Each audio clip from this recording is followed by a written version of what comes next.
तो यहाँ कहते हैं मासा घटे ना तिल बधाए विधना लिखे जो लेख, सच्चा सतगुर मेट कर ऊपर मारा मेघ। गरीबदास जी कहते हैं जम जो राजा से डरे, जम माने काल, जोरा माने मौत, जम जो राजा से डरे मिटे कर्म के लेख। अदली असल कबीर, अदली माने न्याकारी, असली न्याकारी कबीर परमेश्वर हैं। ये कुल के सतगुरु एक, ये कुल मालिक वही है, ये सतगुरु यही हैं। बाकी नकली भी अपने आप को सतगुरु कहने लगे, उनको ज्ञान कति नहीं था। तो पुण्यात्माओं, परमात्मा ही आपको यहाँ लेकर आए हैं और सौभाग्य आपका जो यहाँ पहुँचे हो। परमात्मा के इस अमृत ज्ञान में आप गोते लगा रहे हो। ये ज्ञान रूपी गंगा यहाँ बहती है। अब आपको सुनाएंगे जैसा कल प्रसंग था,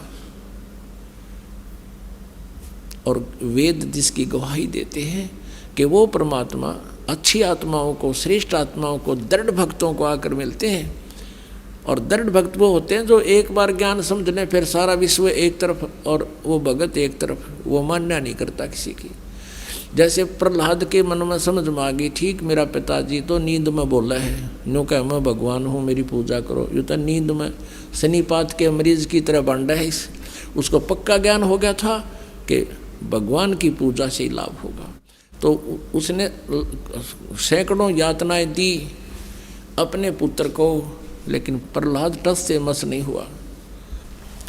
और पुण्यात्माओं, यही सची थी अब हुई, ये क्रोथा कांड हुआ। इसका कारण यही था कि नकली संतों, ऋषि, आचार्यों की दुकानें बंद होने के कागार पर आ गई। उनको ये डर था कि कहीं जनता को पता ना लग जाए सच्चाई का, और तुम्हें थूकें धक्कारें। अगर तुम इसे आचार्य थे, तुमने कह का भी नहीं पता कहाँ के गुरु थे।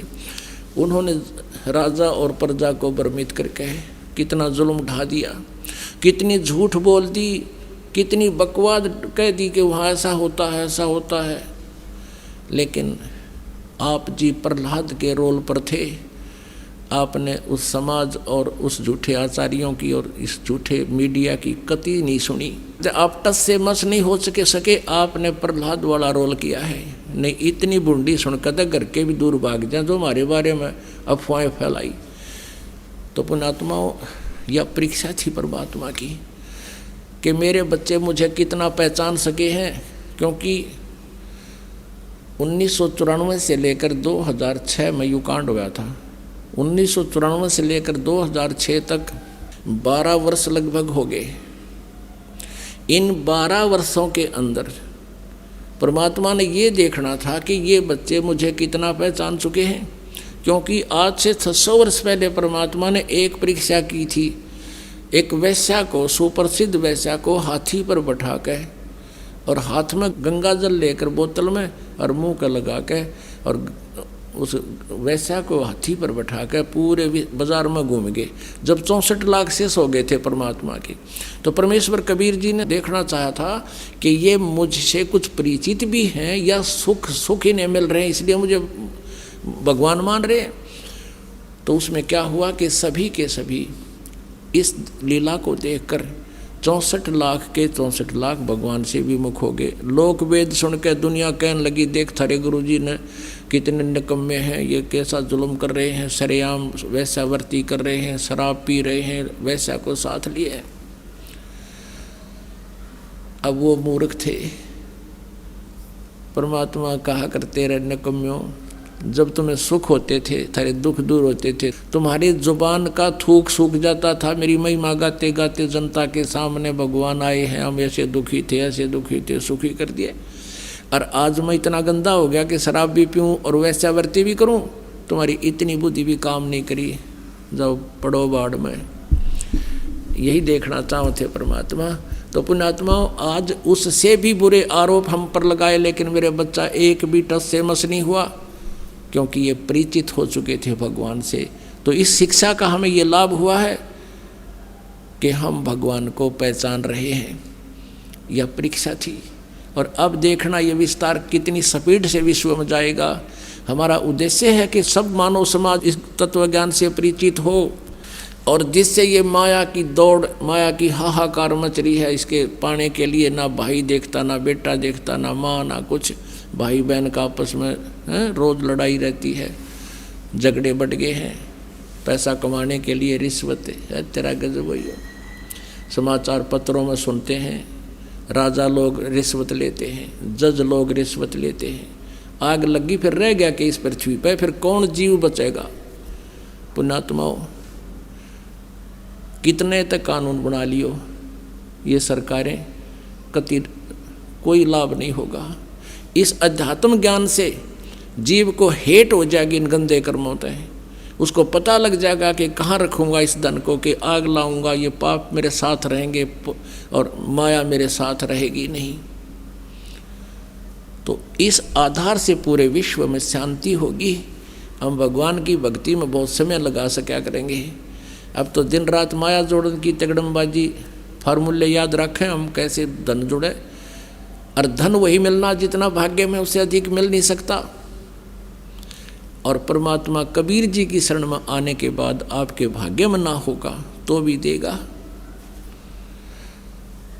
अब परमात्मा कबीर जी कहते हैं, जय तन राजपाट भी चाहिए, हमारा दर ले ध्यान। जैसे अभी कथा सुनाएंगे, क्योंकि 5 दिन के सत्संग का यही लाभ है। हम सारी कथाएं को, सारी तो नहीं कह सकते, परमात्मा का एक अंश, आंशिक महिमा आपको 5 दिन में सुना पाएंगे। अगर 6 महीने लगातार ये सत्संग सुने चले ऐसे, तब भी शायद परमात्मा की संपूर्ण महिमा हम नहीं बता पाएंगे। लेकिन इतना अवश्य आपको बता देंगे जिससे आप मार ना खाओगे, आपका काम चल जाएगा। जैसे मोटरसाइकिल खरीद ली बच्चे ने, उसको चलाना सीख लिया, किक मारनी सीख ली, उसका जो है चाबी लानी सीख ली और गियर लाने सीख लिए और चलानी शुरू होगी। अब उसको इतने ही ज्ञान की ज़रूरत थी, ज़्यादा की आवश्यकता भी नहीं। कितना खराब हो जाए तो पलक साफ कर ले, इतना भी ज्ञान होना चाहिए। और फिर भी कोई डिफेक्ट उसमें आ जाता है तो मिस्त्री होते हैं, वहाँ ले जानी चाहिए। तो ये राम नाम की गाड़ी आपको दे रहे हैं, आपको इतना ज्ञान तो अवश्य देंगे कि आप इसको गियर ला सको, चला सको और कितना बढ़ा ना दो। इतना ज्ञान भी आप जी को ये 5 दिन के सत्संग में जो कंटिन्यू सुन लेगा, इतना ज्ञान अवश्य हो जाएगा। और अधिक हमने ज्ञानी पाकने की जरूरत नहीं है, हमने इतना ही चाहिए। क्योंकि अगर इंजीनियर बनना तो उसके लिए तो फिर नए सिरे तो कोर्स होगा। तो आप जी को इतना ज्ञान दास अवश्य दे देगा कि आप इस राम नाम की गाड़ी को चला लिया करोगे, मार नहीं खाओगे। और बाकी तो भगवान ने ये बहुत बड़े पुर्जे पर, जैसे इंजीनियरों ने फैक्ट्री ला कर उसको तैयार किया है, वो पार्ट्स अलग अलग, वो तो अलग प्रोसीजर है। वो तो परमात्मा ने ये राम नाम की गाड़ी स्पेयर पार्ट्स इन सदग्रंथों में रखे थे। इस दास ने को इंजीनियर बना दिया इस अध्यात्मक गाड़ी का, और इस दास ने ये पुर्जे जेन्युइन पार्ट निकाल के स्पेयर पार्ट्स की बुक दुकान से, और यह राम नाम की गाड़ी आपको बना के दे दी। अब इसको आप आनंद लो इसका। आपने क्या करना है, कैसे गाड़ी चलानी है, कैसे सुरक्षित रखनी है, नियम भंग नहीं करने। यानी सड़क से नीचे गाड़ी को नहीं ले जाना, गड्ढों में अनुपासना नहीं करनी। और ये मंत्र जाप आपको दे दिए, ये गियर लाओ और किक मारो और चलो अपना काम करो, भक्ति भी करो, परमात्मा को याद भी रखो। तो पुण्यात्माओं, अब आप जी को वो कथा सुनाते हैं कि परमात्मा आकर के अपनी प्यारी आत्माओं को मिलते हैं। उनमें से एक आदरणीय धर्मदास साहिब जी थे। कल के सत्संग में आपको बताया कि धर्मदास जी मथुरा के अंदर भगवान श्री कृष्ण जी जहाँ कभी रहे थे कुछ दिनों, वहाँ उनके गुरु द्वारा बताए अनुसार मोक्ष उद्देश्य से उस मथुरा के जोड़ में नहाने के लिए गए थे और उसको पुण्य मान रहे थे। उधर से वो परमात्मा अपनी प्यारी आत्मा के इस अंधेरे को हटाने के लिए, अज्ञान को नाश करने के लिए, अनुपासना से पीछा छुटवाने के लिए, काल के जाल से बचाने के लिए, एक जिंदा महात्मा का रूप बनाकर वहाँ उपस्थित हुए। जैसा कि अभी आपने ऋग्वेद मंडल नंबर 9 सूक्त नंबर 1 मंत्र नंबर 8 में सुना कि वो परमात्मा, उस परमात्मा को उग्र गतियाँ प्रेरणा करती हैं और वो परमात्मा भासमान शरीर को प्राप्त होता है। और वो परमात्मा 3 प्रकार से रूप धारण करता है दूसरों के कल्याण के लिए। एक रूप में तो सतलोक में रहते हैं अपने ओरिजिनल शरीर में, और दूसरी तिथि उनके यहाँ शरीर धारण कर प्रकट होने की है, शिशु रूप धारण करके आते हैं। और तीसरी यह है कि वो जब चाहे तब प्रकट हो जाते हैं अन्य रूपों में। गरीबदास जी कहते हैं अनंत कोट अवतार हैं ये, 9 चित में बुद्धि नासी, खालक खिल खलक में है 6 ऋतु 12 मास। के उस परमात्मा के तो अनंत अवतार हैं, अनंत बार यहाँ प्रकट होता है, असंख्य बार। और ये 9 चित्त में बुद्धिनाश, यानी बुद्धिहीन लोग केवल 9 ही अवतार मानते हैं, और वो खलक खेल खलक में, ये इन 9 अवतारों को ही भगवान मान रहे हैं। उस परमात्मा के जो अनंत अवतार हैं और वो खलक खेल खलक में 6 ऋतु 12 मास। और भगवान क्या बताते हैं, जहाँ जन की महिमा सुनो ता मैं गमन करंत, वो तो नगर निश्चिंत बसो जहाँ मेरे प्यारे संत। अब जो वेद बताते हैं वो परमात्मा गति करके आता है और हमारे आध्यात्मिक यज्ञ में आता है, आध्यात्मिक अनुष्ठानों में भी वो गुप्त रूप में रहता है और अच्छी आत्माओं को आकर मिलता है।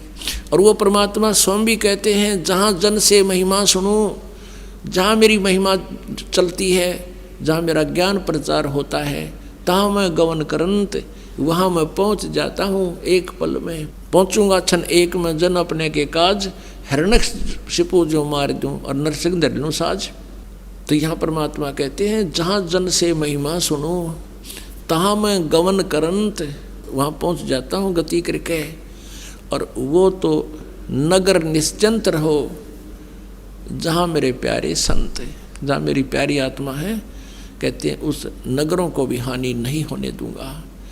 पवित्र बाइबल में लिखा है, एक जगह कहते हैं एक व्यक्ति के पास भगवान पहुंच गए और उन्होंने कहा कि ऐसे ऐसे उस नगर में बहुत हाहाकार मच रही है और लोग अन्यायी हो गए हैं, उस नगर को मैं नाश करूंगा। तो उस भगत ने पूछा कि प्रभु यदि उस नगर में आपके 10 भगत होंगे क्या तुम फिर भी उनको नाश कर दोगे? कि नहीं, यदि मेरे 10 भगत भी होंगे तो भी उस नगर को मैं नाश नहीं करूँगा। फिर पूछा कि वहाँ आपके यदि 2 भक्त होंगे तो भी नाश कर दोगे? कि नहीं, मेरा 1 भक्त भी होगा तो भी मैं उस नगर का नाश नहीं करूँगा। तो पुण्यात्माओं, यहाँ वही परमात्मा कहते हैं जहाँ जन की महिमा सुनो तहाँ मैं गमन करंत, और वो तो नगर निश्चिंत रहो जहाँ मेरे प्यारे संत। अब पुण्यात्माओं, एक भगत के कारण भी एक नगरी बसी रहती है, तो वो कितने निकम्मे आदमी हैं। तो इसलिए कहते हैं संत ना होते जगत में तो जल मरता संसार। तो परमात्मा हर युग में रहते हैं, हर पल में रहते हैं, लेकिन वो उस समय उनका जो सतिथि होती है वो गुप्त रहते हैं, उनको कोई पहचान नहीं सकता। ना तो आग ला दे काल यहाँ पे, वो परमात्मा इस जो है जलते हुए काल के लोक में बर्फ का काम करते हैं यहाँ। और परमेश्वर ने प्रत्येक ब्रह्मांड में अपना एक गुप्त स्थान बना रखा है, जैसे राजदूत भवन होता है, और वहाँ रहने से भी हमें बहुत राहत यहाँ मिल रही है। तो पुण्यात्माओं, ये काल है, और काल आपने देखा होगा गीता जी में अपना विकराल शरीर दिखाता है, रूप दिखाता है, जो अर्जुन जैसे योद्धा भी कांप जाते हैं, थर थर कांप रहे होते हैं, और उसने हम भगवान मान रहे थे। तो पुण्यात्माओं, उन पुण्यात्माओं में से जिनको परमात्मा आकर मिलते हैं, एक आदरणीय धर्मदास जी हैं, और जिनके बारे में आपको बताया कि वो अपने उस काल के दूत रूपदास नामक गुरु जी से प्राप्त दीक्षा के आधार से मोक्ष प्राप्ति के लिए मथुरा में पहुंच गए थे। कल आपको बता दिया था कि धर्मदास ने उस तालाब में स्नान किया और मूर्ति पूजा की, भगवान के वस्त्र चेंज करे, फिर धूप दीप देकर गीता जी का पाठ किया। तो परमात्मा ने काफ़ी कुछ ज्ञान समझाने की चेष्टा की थी, लेकिन धर्मदास मान्या नहीं था। सारे ज्ञान को देखकर, गीता जी में प्रमाणों को देखकर भी परमात्मा से विमुख हो गया, नाराज हो गया था और कहा था कि मैं कोई जीव हिंसा नहीं करता। क्योंकि परमेश्वर कबीर जी एक जिंदा महात्मा के रूप में वहाँ उपस्थित थे। जिंदा महात्मा मुसलमान फकीर। ये टोंट करसी थी धर्मदास जी ने कि मैं जीव हिंसा नहीं करता। तुम कहने का भाव ये था कि तुम मुसलमान हो, तुम मांस खाते हो, जीव हिंसा करते हो, इसलिए तुम्हारा मोक्ष नहीं हो सकता, हमारा ही मोक्ष होगा। धर्मदास जी का उद्देश्य ये था कहने का। अगले दिन धर्मदास जी ने खाना बनाया, लेकिन सच्चाई से परिचित होकर के वो साधना नहीं कर सका जिसको वो प्रतिदिन किया करता था। अंदर में कसक थी, भगवान फिर एक बार दर्शन दे और फिर कभी मैं ऑब्जेक्शन नहीं करूँगा, सारा ज्ञान सुनूंगा। अगले दिन उसने खाना बनाना चाहा सुबह वक्त से। उस खाना बनाने में प्रयोग की गई लकड़ियों में बहुत सी चींटियाँ जल गई थी। शेष बची लकड़ी के टुकड़े में भी लाखों की संख्या में चींटियाँ वहाँ चटक पटक होकर जल रही थी। धर्मदास जी एकदम स्तब्ध रह गए। दयालु आत्मा होते हैं भक्त, और एकदम सिहर उठे कि इसे आज के अन्न में करोड़ों चींटियाँ जल गई, इतनी लंबी लकड़ी थी आता है, और इसके अंदर तो पता नहीं कितनी चींटियाँ जल गई, साथ में अंडे भी जल गए। इस भोजन को मैं नहीं खाऊंगा, आज प्रायश्चित करूंगा। और इसका उसने अपने आप एक विकल्प ढूंढा, इसका एक प्रायश्चित का तरीका ढूंढा कि इस भोजन को किसी संत ने खिला दूंगा, मैं आज उपवास रख लूँगा, मेरे ये पाप कट जाएंगे, आज जो पाप नहीं लगेंगे चींटी मरने के। ऐसा ही इसी उद्देश्य से सारे भोजन को लेकर के संत की खोज में निकले। अब परमात्मा कहते हैं आप आरती आप साजे आप किंगर आप बाजे। अपने आप परमात्मा ने एक हिंदू साधु का रूप बनाया और एक वृक्ष के नीचे विराजमान हुए थे। धर्मदास जी ने कहा भगवान साधु जी भोजन पालो, भूख लगी होगी। परमात्मा ने कहा हाँ धर्मदास मुझे भूख लगी है। अब धर्मदास कहा तब उसने ध्यान से देखा कि आदमी मुझे कैसे जानता है। फिर सोचा कि मैं बहुत धर्म भंडारे करता हूँ, साधु संत आते हैं, जानता होगा। भोजन रख दिया। परमात्मा के पास एक लोटा पानी का भरा रखा था कबीर जी के पास, उसमें से जल उठाया और मंत्र बोले और सभी रोटियों पर छिड़क दिया, सब्जी पर छींटे मार दिए। एक मंत्र बुदबुदाया, सारी भात और सारी सब्जी और रोटियां की चींटी बन गई, सारी थाली काली होगी। झुंड के झुंड चींटियों के बंडे मुंह में लेकर बाहर निकलने लगे थाली से। तब परमात्मा उसी जिंदा महात्मा के रूप में हो गए जिस रूप में पहले दिन वार्ता हुई थी धर्मदास जी के साथ। और कहा रे धर्मदास तेरे तक कसाई भी अच्छा, तू ये करा था हम जीव हिंसा नहीं करते, तो कसाई भी कम तेरे तत है। आज इतने पाप करके तू मेरे को खिलाने आया था। चरणों में गिर गया, पैर पकड़ लिए, नो कहे भगवान मैं पापी आत्मा हूँ, हे प्रभु आपके ज्ञान में बहुत दम है। और मेरे हृदय को उसने छलनी कर दिया, कंडम कर दिया दाता, लेकिन मैं अपने अभिमानवश आपके ज्ञान को स्वीकार नहीं कर सका था। लेकिन सारी रात करवटें बदलता रहा, आपके पाने की तड़फ याचना करता रहा कि वो महात्मा संत एक बार फिर मुझे दर्शन दे, तो मैं फिर कभी ऑब्जेक्शन नहीं करूँगा, विवाद नहीं करूँगा। क्योंकि परमात्मा कबीर जी उनके आगे से अंतर्ध्यान हो गए थे। तब परमेश्वर ने कहा कि ठीक है धर्मदास, अब सुन ले वो राम कहानी मैं तुझे सुनाना चाहता हूँ। आप क्या कहते हो, क्या क्या साधना करते हो, अब क्या क्या वार्ता होती है उस आत्मा और परमात्मा की। ज्ञान सुना दे विधि बता दे, हो मेरा कल्याण भक्त मैं अर्ज करूं। ज्ञान सुना दे विधि बता दे, हो मेरा कल्याण भक्त मैं अर्ज करूं। परमात्मा कबीर देव जी प्रथम बार जब मिले कहते हैं उसको तो महात्मा कहते हैं और स्वयं को अपने आप को एक दास कहते हैं कि मुझे ऐसी विधि बता दे जिससे मेरा कल्याण हो धर्मदास। ज्ञान सुना दे विधि बता दे, हो मेरा कल्याण भक्त मैं अर्ज करूं।